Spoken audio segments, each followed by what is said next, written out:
Welcome to the Canna Coin podcast with Q Nicole. And whether you are Canna curious, a budding entrepreneur, or just interested in advocating for this space, we are here to destigmatize, to educate, and to really introduce the wealth and the wellness benefits in the cannabis industry.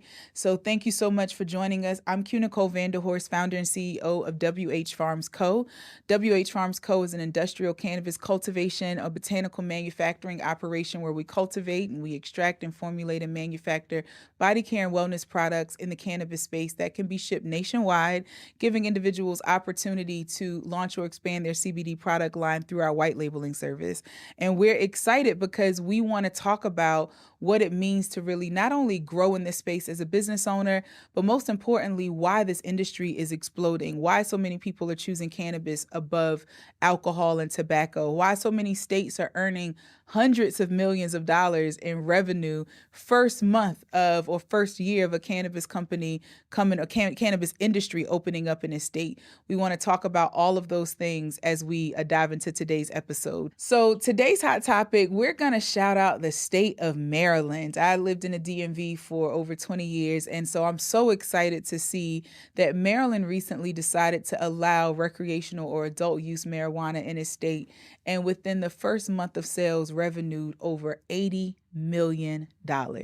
And that's because there are so many people who are choosing cannabis to replace or to also just have an alternative to alcohol, to cigarettes, and to any even prescription medication.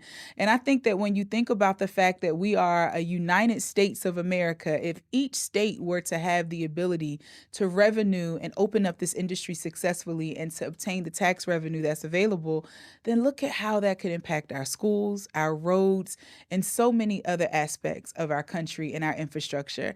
I just think that Mary Jane is innocent. The plant is so innocent. Let her be free, because she is going to bring just so much well-being, not only from a wellness perspective, but from a wealth perspective. So shout out to Maryland. You guys are buying it up, and I hope that more states see the success that states are having. They lose the hysteria that comes along with this negative stigma that the plant has been assigned, and they recognize that it is a pathway for prosperity, and it's a pathway for wellness benefits that are plant-based. So I know that today I have the most amazing guest to help me share in that information and to really share with you all of the just statistical data around the finances and the regulations and what she's seen as a West Coast native and also a professional who's been working in the cannabis industry well before the 2018 Farm Bill was passed. So she's able to give such great insight. So we have with us today Miss Ashley Nelson. How are you? I'm great. How are you? You are so beautiful. I love your green. You just matched the set and everything. I had to come prepared for the topic. I love it. I love it. So Ashley, you are a financial and accounting professional, a master's of science in accounting. You've worked for marijuana companies and pet CBD companies. And so tell everyone, introduce yourself a bit, give us a bit about your backstory and how you were introduced to the cannabis space. Well, as you said, I'm a West Coast native, California born and raised in the San Francisco Bay Area. All right. I pursued my bachelor's in business. I didn't know exactly what I wanted to do, but I knew I wanted to have a background in business. During my undergraduate degree, I found accounting, and it merged two of my favorite things, math and money. Okay. So I knew that this was the career path for me. So after I completed my bachelor's, I began to work in entry-level accounting positions, continued on to complete my master's in 2015 in accounting. And in 2016, I birthed All Concepts Accounting, which is my boutique accounting firm that provides bookkeeping and accounting services to business and individuals looking to empower themselves with financial information and make the best decisions for their life based on that financial information. So I just have to do a quick plug, because as a business owner in this industry, it's so hard to find qualified accounting services specific for the cannabis industry. So your boutique agency works with CBD companies, cannabis companies, etc.? Yes, ma'am. With that said, let's talk a little bit about your background in cannabis. Tell me about what were you, I know that we've already delved into your professional experience, and I know we're going to go very deep into that. But prior to the professional experience, were you a novice to the plant before you started working as an accounting professional in the space? Yes, ma'am. Okay. California native, like I said, born and raised. So we grew up around a culture, I would say, that was very cannabis friendly. It was Yeah. never a taboo plant. It was never seen as anything bad or negative. We were always very pro marijuana in the state of California. Yeah. As you know, we were the first state to allow not just medicinal use, but recreational use. Yeah. Medicinal use, 1996. Wow. Took 20 years later for 2016, Proposition 2064 to pass for us to allow recreational use. Yeah. But it's just always been a part of a lot of the culture. A lot of the growers in Humboldt County, a lot of the flower comes from there. So we were always immersed in the culture being from San Francisco. So we never saw it as a bad thing until the world kind of saw it as a bad thing, you know? Right. So how did you feel? Because we are in the South. Yeah. So you moved from the West Coast to this area, but coming from California, what was your perception of the way that other regions of the country addressed or dealt with the plant? Well, I always knew everyone was like, "You're moving from California, and you." I'm like, "Yeah, it'll be fine." I was very surprised to come to Georgia and see how they use it recreationally, despite it being illegal. Yeah. I was very surprised to go out and see that it's still active here, despite it being taboo. Georgia, Texas, Louisiana. These are Yeah. some of the states that have the strictest laws. Mississippi's still on this drug to this date, even though we have 38 states who allow it for municipal use. Yeah. So I was very, very shocked to see the recreational use despite the legislation here. Yeah. But I did initially think that it would be a little dicey. You'd be always looking over your shoulder or Right. worried. But it's not the case. It's the culture. It's the culture. It's the culture. I was reading a statistic earlier that talked about how, and I'll talk about this in other shows, but how over 70% of adult Americans have tried cannabis. Oh, wow. Yeah. And 45 to 48% of them actually said they liked it. Oh, yeah. And so, I mean, of course, we know that, right? Like, Right. of course you like it. But it's amazing because as these numbers continue to grow, as it continues to be destigmatized, what we're noticing is that the residents of these southern states are being a bit more vocal and open about their use. And even as a company, we're excited to talk about more of the wellness aspects of it because we think that that's some of the biggest benefit that the plant offers. So I love that. I love that. So let's talk some statistics. You mentioned that you medicinally, California allowed medicinal use of cannabis in 96. 1996. 96. Yeah. So shout out to California and all of the work that they've done as a state, as legislation, as government to really be a pioneer and forerunner in this space for the country. Definitely. Certainly an example for other states to follow. You worked with the company. I did. And so tell us about the experience of working with that company. You don't have to share much about the company because I know that they aren't on the podcast, so we don't want to out there. But tell us about your experience as a professional accountant working with a cannabis company. How different were they as a client rather than other customers that you perhaps work with or businesses? Well, the first cannabis company that I was introduced to was in 2006, prior to Proposition 64 passing. So she had two segments of the company. It was a CBD and hemp extract of the plant, and then a THC human consumption portion.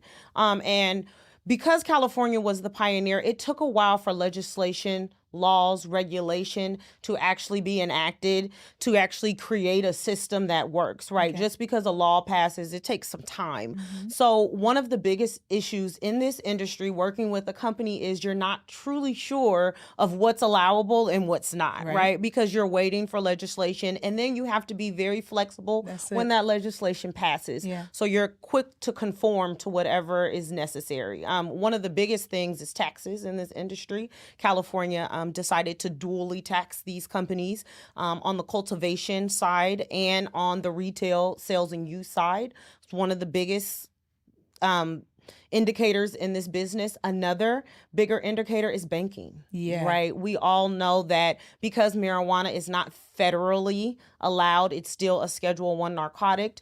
And any banking institution who is backed by the FDC is not allowed to have business or customers in this industry. So it makes it very difficult for just normal transactions, right? Charging credit cards, having merchant processing systems.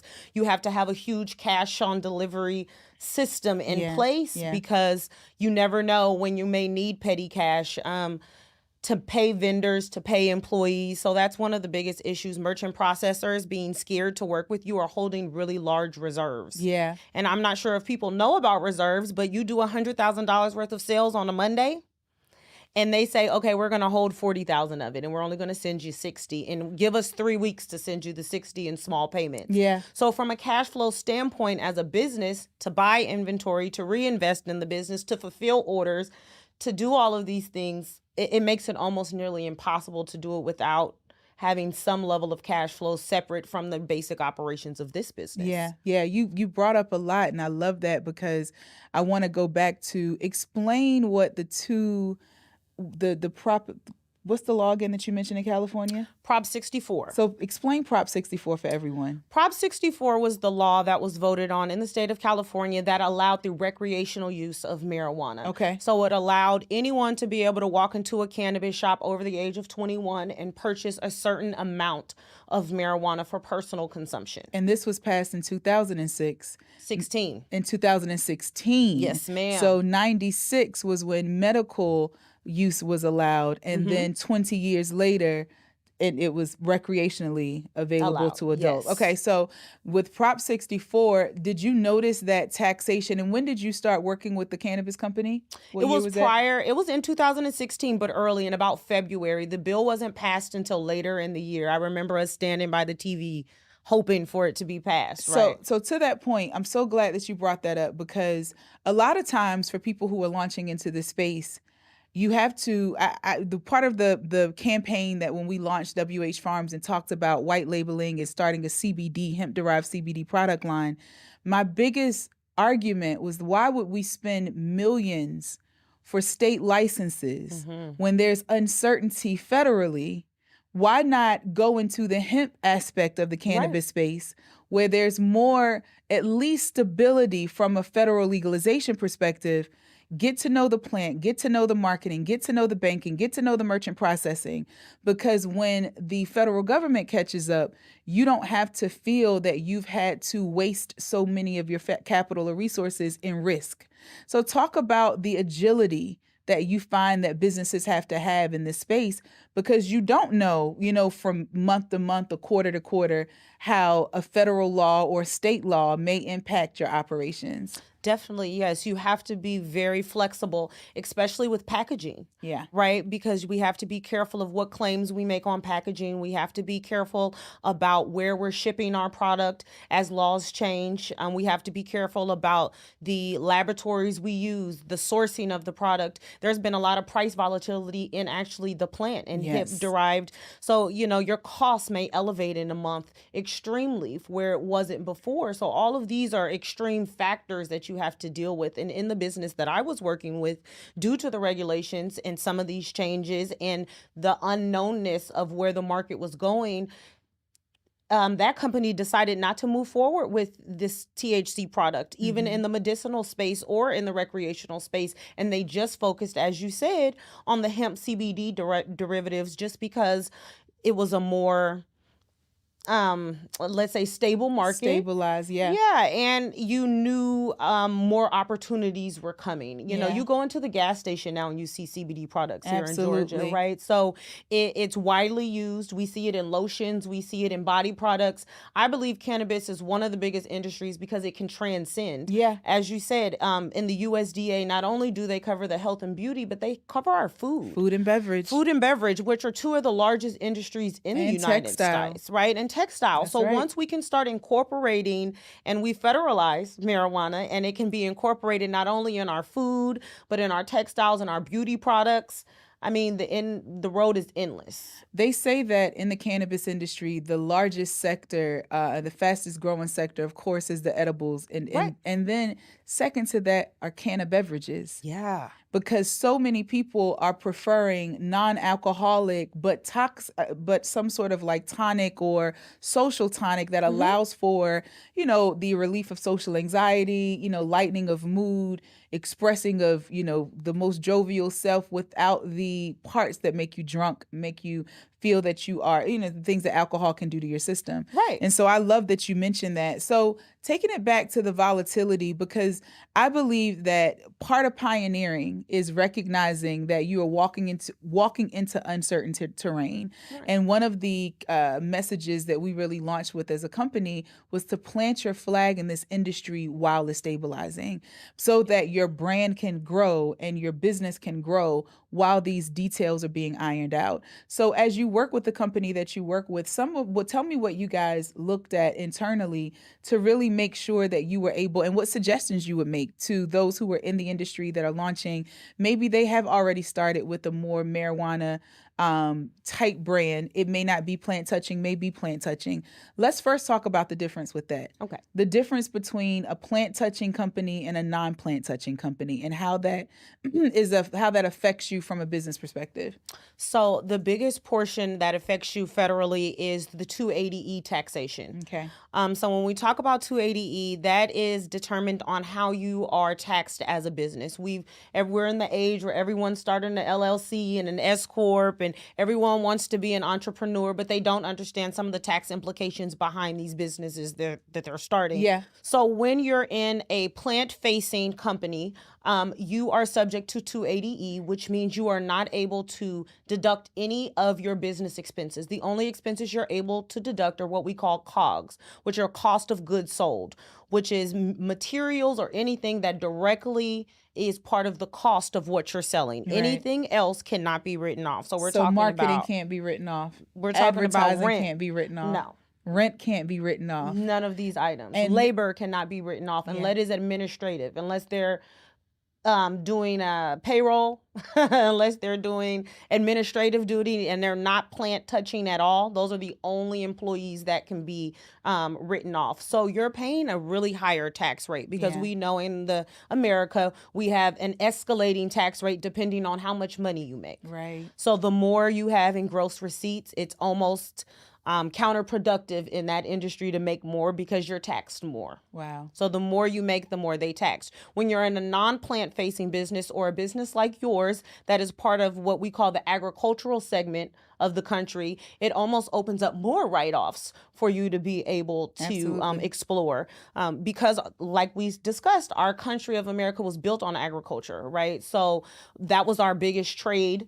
That was our biggest asset here in this country. Yeah. So we really try to protect our agricultural and our farmers and make sure that that is still something that is part of our footprint here. Yeah. So I really, like you say, I encourage people to go that route because we do see a lot of the great effects of CBD as well. We know that our nervous system and we need CBD to balance it out, right? Yeah. It's a part of our system that we already create. So we can see some of the same benefits to CBD that we do THC. Yeah. And in its expanding market. As we said, I believe that it will be introduced in part of our pharmaceuticals Absolutely. very soon, as soon as we get this Patents federally. are already in place from the federal government and some big pharma industries. Yeah. And I just want to echo that point that, starting with the hemp-derived CBD business, if you're interested in the cannabis industry, this is what I preached from the first day that I launched WH Farms. And we started, our MVP was a kit that combined education and extract to help people during the pandemic infuse hair products, beauty products, food products with CBD and be able to offer additional benefit, charge additional premium so that they can make revenue in the pandemic because everything was shut down. And everyone would say like, well, why wouldn't I start a marijuana company?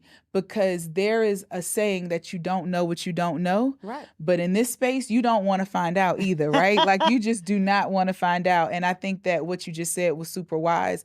Let's go into banking because we actually, even as a hemp-derived CBD company, and we've worked with banks that are agriculturally focused, but because we're cannabis or marijuana adjacent, We still are a lot of times scrutinized. I mean, I will never forget, we had placed a 5-figure check into a bank account, and we were, just setting it aside as reserves because it was a part of a grant fund that we received, and they wanted it to be segregated from the operating account. And within like 2 weeks, the bank called and said, "Hey, can you come pick up a check?" Yeah. And I'm like, "Pick up a check for what?" And I was like, "Well, we have to close your account because as we've looked at your website and we see your gummies that are non-THC, Right. broad spectrum CBD gummies, they said that they were they weren't interested in being exposed to the risk because bank institutions get to make a decision because there isn't a federal regulation, Right. whether or not they want to be exposed to the risk in this industry." So what have you seen as an accountant in this space, and what are some of the challenges that people have had with banks, and what recommendations would you offer, clients as it relates to like working with banks? Well, back in 2006, they're not as profound as they are now, where they return your check and call you and come and pick it up. That's when you would log into your bank and they would say, you're under investigation. Ugh. And we're going to hold the funds until we figure out what's going on and how close you are to a THC or a CBD company. Square.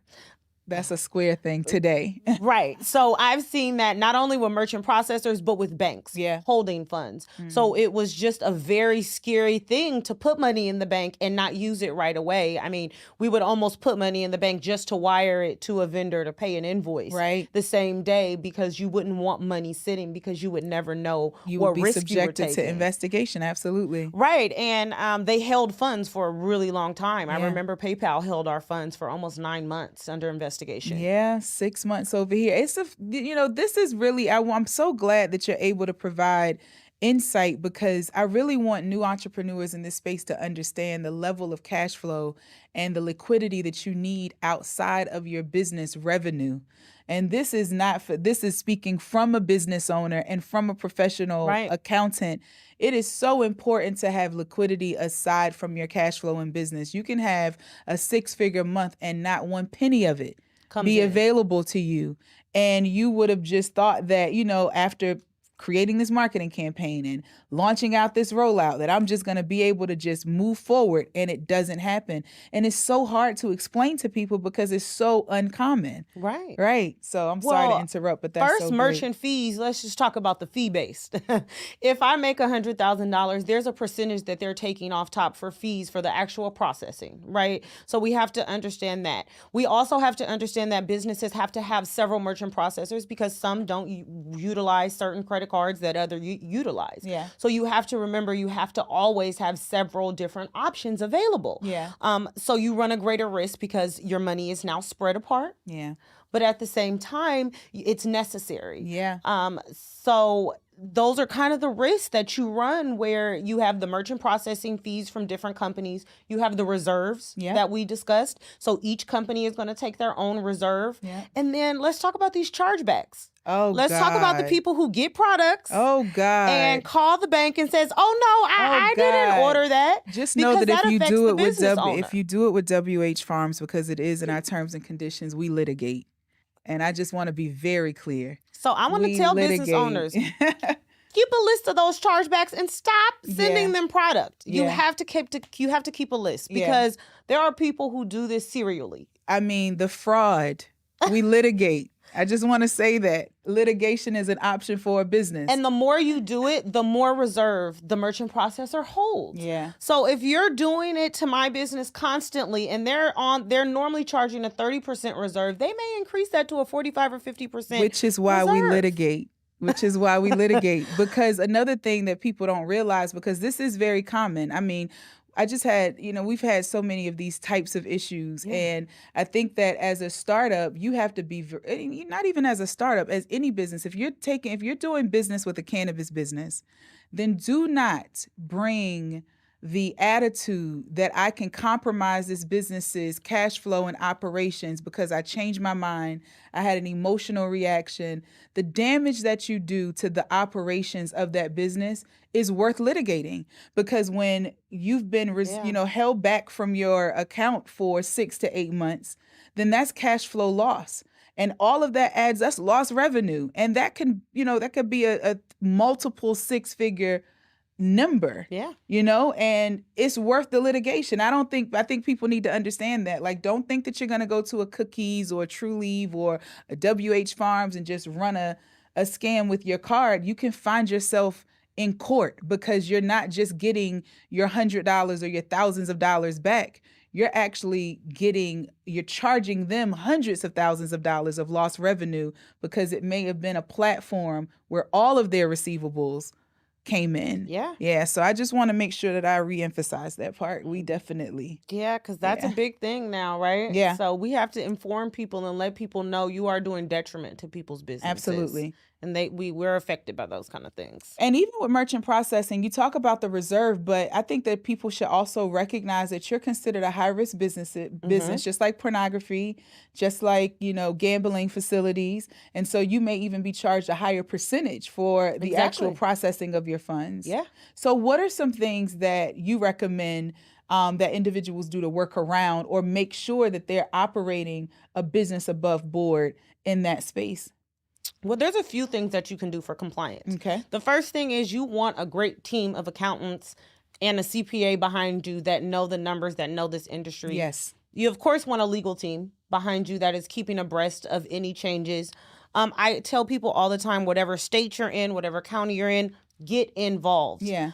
Every state has their own Department of Cannabis Control or Marijuana Control centralized that you can be signed up for, that you can be informed about. It's very, very important, more than any industry, that you're informed of the changes. Absolutely. And that you have a whole team that's informed. Also informed of other financial opportunities, as you said, in the agricultural community, or just as when we were just in this pandemic, right? There were companies who didn't take advantage of a lot of the federal funds. I'm talking about the Employee Retention Program. Right. I'm talking about PPP funding. I'm talking about SBA loans. I'm talking about all of the different avenues and ventures that you can invest in before going to the venture capital route. Yeah. There is also international banking options that have opened up in Amsterdam, in England. These countries have widely accepted the use of cannabis, not only medicinally, but recreationally as well. So they have a lot of programs. I know that the companies that I've worked with have all banked overseas. Mm-hmm. Now, when there is an issue with your funds or you need to speak with someone, you may have to stay up all night, right? Because we're different in dealing with different time zones and things of that nature, conversions of funds. But these are the opportunities that are making it a little safer for you with your funds, to feel safe putting them in the bank, to not have such a large petty cash, to not have vaults and safes and having to pay employees from cash and pay vendors from cash. So you actually have banking opportunities. And then we also know that if you don't have banking opportunities, it's hard for you to get funding outside of venture capitalists. Absolutely. So this gives you the opportunity to have bank statements, to have financial statements, to have an account with the bank and a history where if you do need funding or loans, credit cards, things of that nature, you can build that relationship. Yeah. There are also a lot of credit unions that are state-based and state-funded that support the cannabis and hemp. So you just have to do your research and definitely become a part of a community because there's other people that have been in this industry a lot longer and can provide a lot of insight. The Californias and the Colorado natives that have been at this since 2016 have a lot of insight on these kind of things. So I would definitely tell you stay in your community. Yeah, I agree with that. I think that your point about advocacy and being a part of that space is so important because as laws change and as conditions change, you want to be on the front line so that you can make sure that you can keep a pulse on what changes you need to make in your business. We also have been really intentional about working with, as you mentioned, THC banks, THC merchant processors. Even though we are hemp derived and we're marijuana or marijuana adjacent, we go into spaces where they're THC friendly because we know that they won't have any challenges with us. And then another tip that I would like to add is chargeback insurance. When you work with those various merchant processors who are familiar with this space and familiar with how detrimental a chargeback could be for a company, then offering that type of insurance and coverage on your finances is so important for cash flow. And really, Ashley made a point, and I want to reemphasize this because as a startup business, you spend a lot, right, in trying to acquire professionals who know marketing, who know advertising, who know accounting. Working with people who have experience in this industry is vital because an accountant who has helped beauty brands is very different from an accountant who has helped dispensaries. There are tax requirements, there are financial expenses that have to be considered, and you need to know that you're working with a financial professional who knows your space, Yeah. because you cannot underestimate the cost and you cannot under prepare for FDA compliance with labels. You can't under prepare for legal requirements as it relates to the variety of legal aspects, not just Definitely. litigation, but even compliance, licensing. And, if you have to go venture route, even preparing for those types of documents and that process that requires, legal fees. So I just want to make sure that I reemphasize that. Don't allow a professional don't be the guinea pig of their business. Find someone who's already been in the game, who's helped other companies, whose resume shows that. We're going to provide Ashley's information for the accounting purposes, but really, and I know that there are other accounting professionals that are out there, legal professionals, but do your research and go into the industry to find these professionals, because that's where you're going to find people who really know what you're up against and you can borrow their wisdom.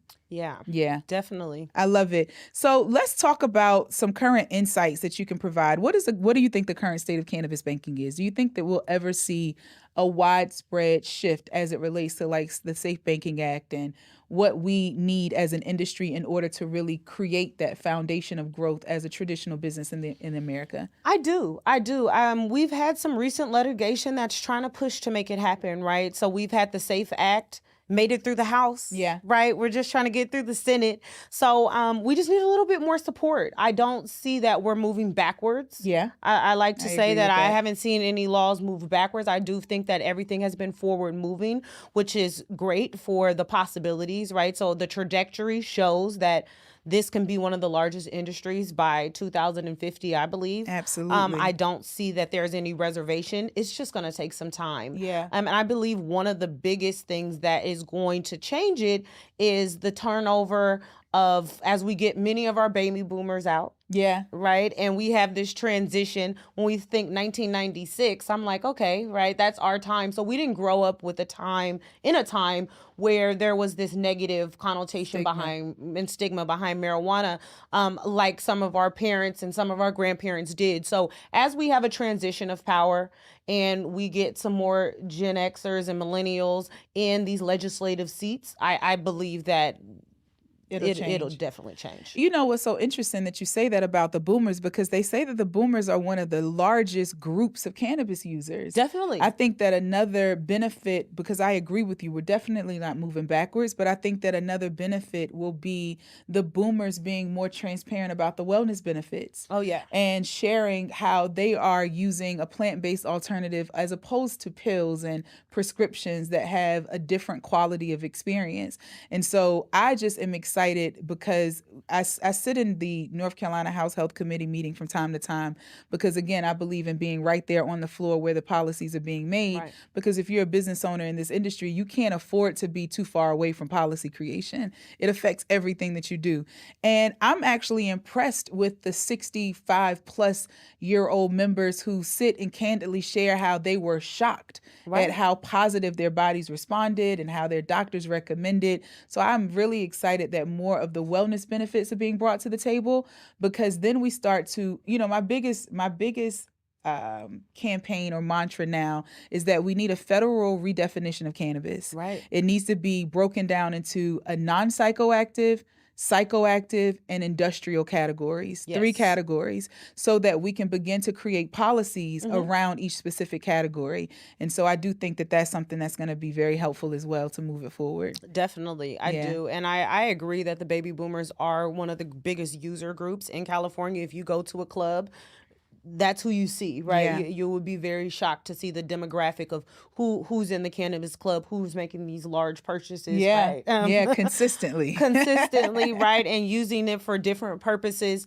But I do think that speaking about it openly, is something that that generation still has an issue with, right? There's a lot of areas that, even though they've experienced it, speaking about it positively, opening up legislation for it, not so available. I think we do have a huge opportunity as time moves forward, and we have some different, not only age, but political changes as well. Agreed. So where do you see, statistically speaking, or just from your industry research, we know that this is a huge industry. It's projected to be one of the largest industries, or the frontier of the largest industries in this country. Right. So they're actually comparing it to the tech boom and saying that it could outpace the tech boom. So let's talk about those details. How big is cannabis? Cannabis is huge. And as we discussed before, we've already seen it in our food, and we've already seen it in our beauty products.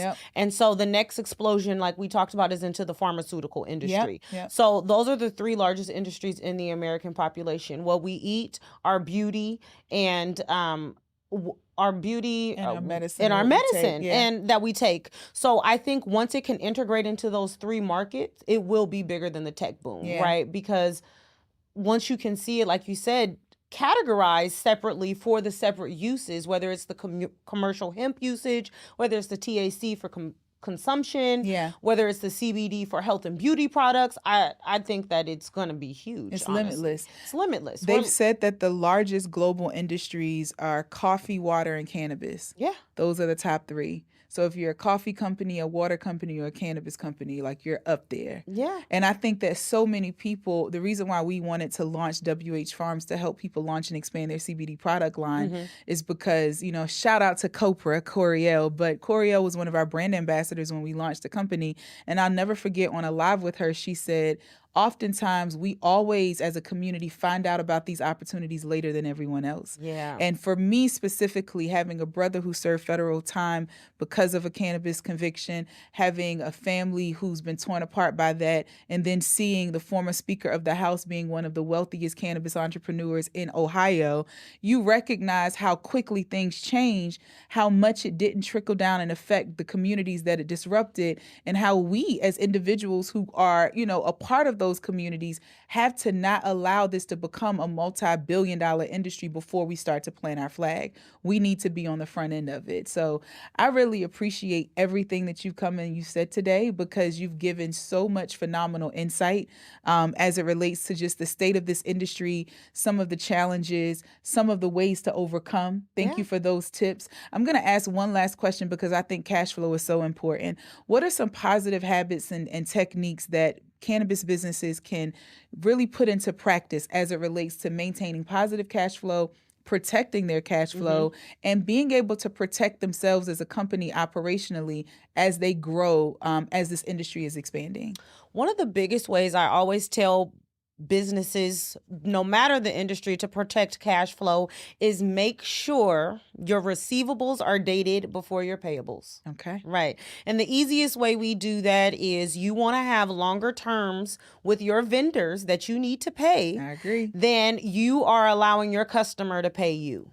So anytime you have to purchase inventory, purchase product up front to be able to sell to your customer, you want to make sure your customer is paying you before you have to pay your vendor. You also want to make sure that your costing structure is strong. It is very, very important that we're costing our products properly. Right. That we're looking at exactly what labor, what products, what materials we're putting in to create, and we're making sure that our margins are strong. Yeah. So we have the cash flow necessary to run operationally, take care of our business overhead, continue to flow inventory into the business, and keep our clients happy. Absolutely. So that's my biggest thing. Always make sure your receivables are dated before your payables. Yes, I love it. I love it. Ashley, thank you so much. Thank you for this having has me. been not a problem. This has been another episode of the Can of Coin podcast with Q Nicole.